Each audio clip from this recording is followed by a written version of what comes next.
उसी तरह तोते के रूप में भटको। नहीं नहीं, मुझे आजाद करो वरना मैं तुम्हें छोड़ूंगा नहीं। अब तुम मेरा कुछ भी नहीं बिगाड़ सकते। अब तुम जाओ यहाँ से और अब से ऐसे ही घूमो। अब तुम्हें पता चलेगा कि दूसरों को दर्द देने में कैसा महसूस होता है। इसके बाद वह राक्षस वहां से उड़ जाता है। मरचू और उसकी पत्नी सीता दोनों खुश हो जाते हैं। मरचू पहले की तरह काम करने लगता है। वह और उसकी पत्नी दोनों खुशी खुशी जिंदगी गुजारने लगते हैं।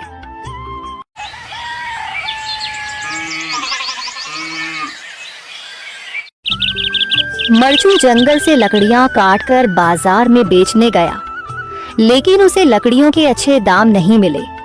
इस पर मरचू ने कहा, अरे भैया, इतने कम पैसे? इन पैसों में तो 2 वक्त का खाना भी नहीं मिलेगा। आप मुझे बहुत ही कम पैसे देते हैं। मैं इतनी मेहनत से लकड़ियां काट कर आता हूँ, लेकिन उनके पैसे मुझे बहुत कम मिलते हैं। भैया, तुम्हारी लकड़ियां होती ही इतनी कमजोर हैं कि मैं इससे ज्यादा पैसे नहीं दे सकता। तुम्हारी लकड़ियों के बस इतने ही पैसे बनते हैं।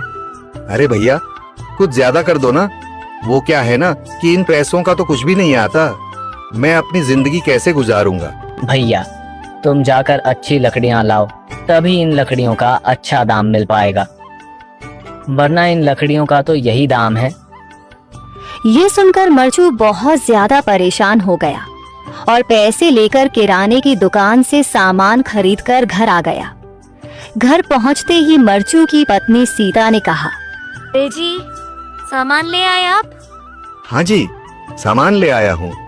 सीता के चेहरे पर खुशी छा जाती है, लेकिन जब उसने सामान देखा, जी, इसमें तो बहुत थोड़ा सामान है।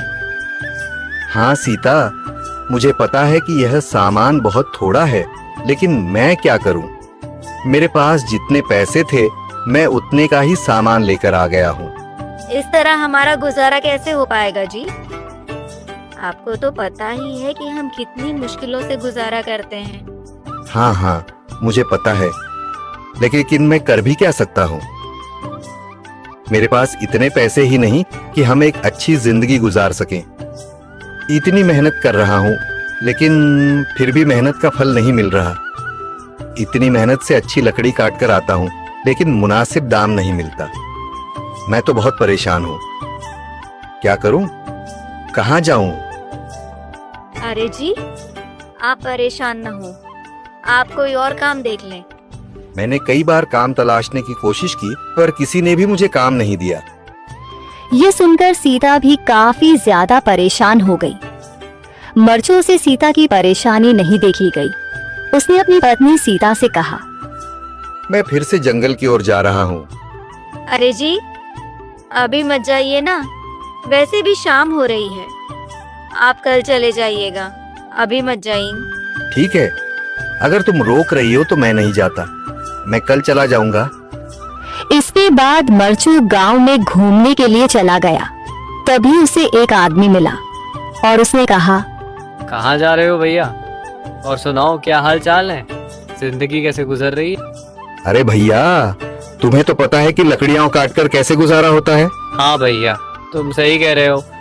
और आसपास के जंगलों में अच्छी लकड़ियां भी नहीं है।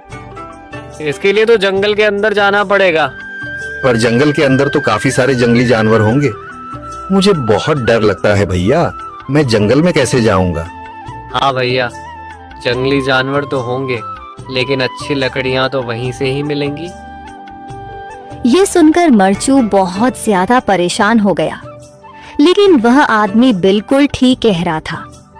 जंगल के किनारे की सारी लकड़ियां कट चुकी थीं। अब सिर्फ जंगल के अंदर ही अच्छी लकड़ियां बची थीं। अगली सुबह मरचू